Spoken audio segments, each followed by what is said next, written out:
Hello and welcome to the fifth video of the RE framework series. In the previous videos, we saw the concepts on which the RE framework was based. And in the last video, we also sketched the state machine diagram for an RE framework. And in this video, we'll go into UiPath Studio and see how these state machines are connected with each other and also understand the project structure of an RE framework. So without wasting any time, let's jump at the agenda. So like I said, in this particular video, we'll open the UiPath Studio and also explore the project structure within the RE framework. We'll also see the different kinds of variables and arguments that are being used within the RE framework. So now let's open the UiPath Studio.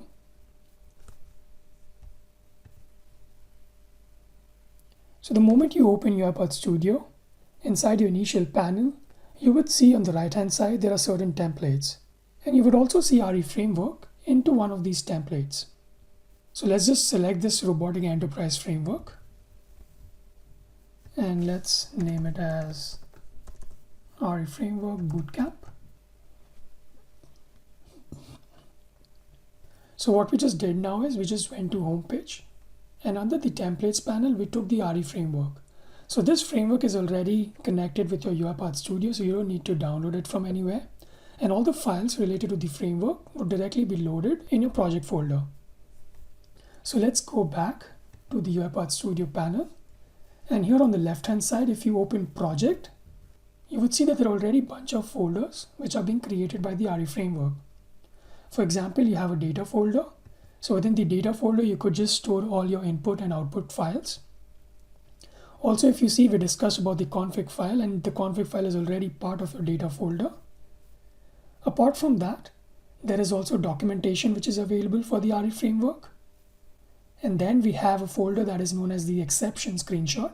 So the RE framework is built in such a way that whenever there is a system exception, a screenshot is taken and then you save that screenshot in this particular folder. Apart from this, we have one folder wherein you have all the XAML files related to this particular framework, which is stored inside this folder known as the framework folder. We will look into each of these XAML files, and we'll also see how and where these XAML files are being invoked within the RE framework. So this is how the project has been structured within the RE framework. And this is what you already see inside your studio panel.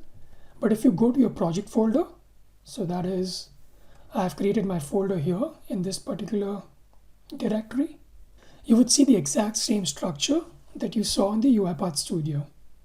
So you have your data folder, documentation folder, you have your framework folder, and then you have your main and your process XAML file. So let's just go back to the UiPath Studio. So right now what we see is this is completely empty, or we haven't started with the programming yet. And so you need to open the main.xaml file.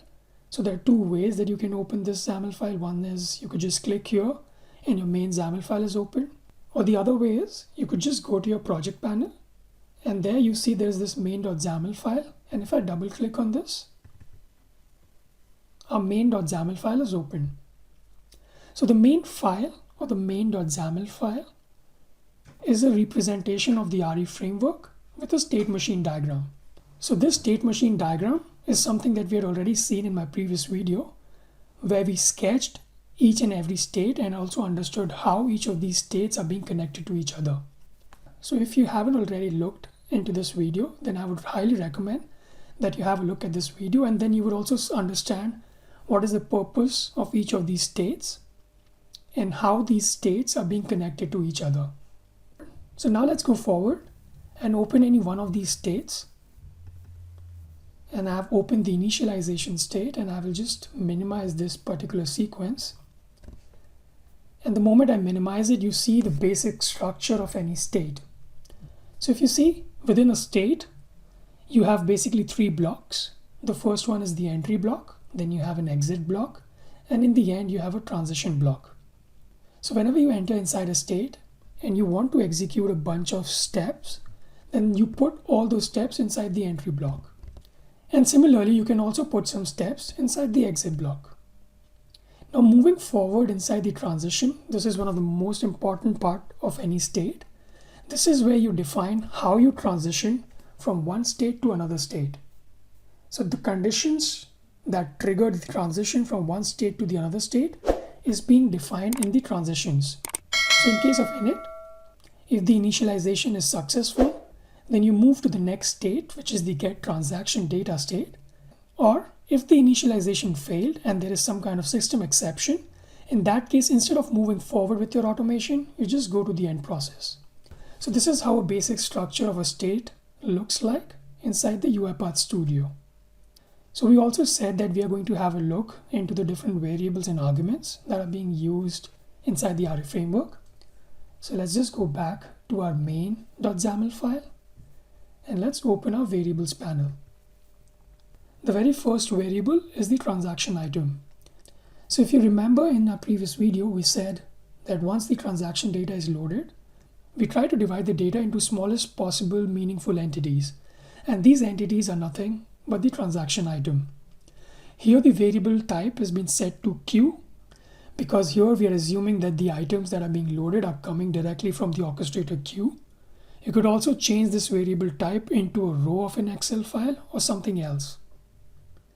Moving forward, we have two variables which are related to exceptions. One is the system exception, the other one is the business exception. This is something also we explained in the previous video, wherein I said that system exception is anything which is related to your application. So let's say, for example, you're automating SAP and your system hangs, your SAP is not responding anymore. So this will lead to a system exception. And whenever there is a system exception, the variable system exception is getting updated. And similarly, whenever there is a business exception, this particular variable is getting updated. And during the execution of the workflow, you're continuously checking if the system exception exists or not. And if there is a system exception, then you perform certain steps. The way different exceptions are being handled within the RE framework is something that we will discuss in detail when we talk about the process state. But now moving forward, we also have another variable known as the transaction number. So the transaction number is nothing but it's a sequential counter of the transaction item.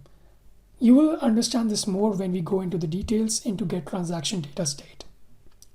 Also, we have another very important variable, which is the config, which is a dictionary, and the values of the config are being read from a local Excel file. And this config file is something that I've already shown you inside the project structure. So if you see here under the data folder, you have a file known as config.xlsx. And within this Excel file, you have all the settings which are required to run the RE framework. So when you start the RE framework, you're actually loading all the values from this Excel file into this dictionary known as config.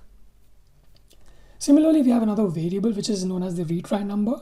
So this retry number is keeping a count of how many times you have retried a transaction item. Because let's say there is a failure and you want to retry that particular transaction. So you would be incrementing this retry number by 1. And you always compare this retry number with the maximum retry number. And let's say your retry number has already reached the maximum retry number. In that case, you won't retry that particular transaction item anymore and you would skip that particular retry.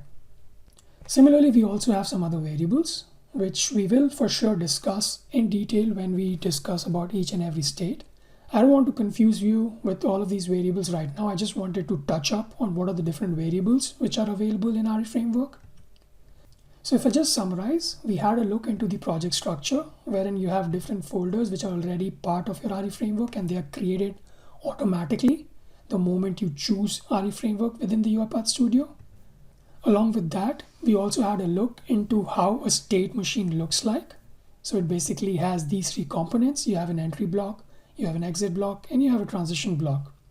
Similarly, in the end, we had a look into different variables which are there in the RE framework. So that's all as far as this video is concerned. So in the next video, we'll go into detail inside the initialization state and try to understand this state with the help of the example that we already discussed in my previous video. And we'll also see what are the different XAML files which are being invoked inside the initialization state. So see you again in my next video. Till then, stay safe and keep automating.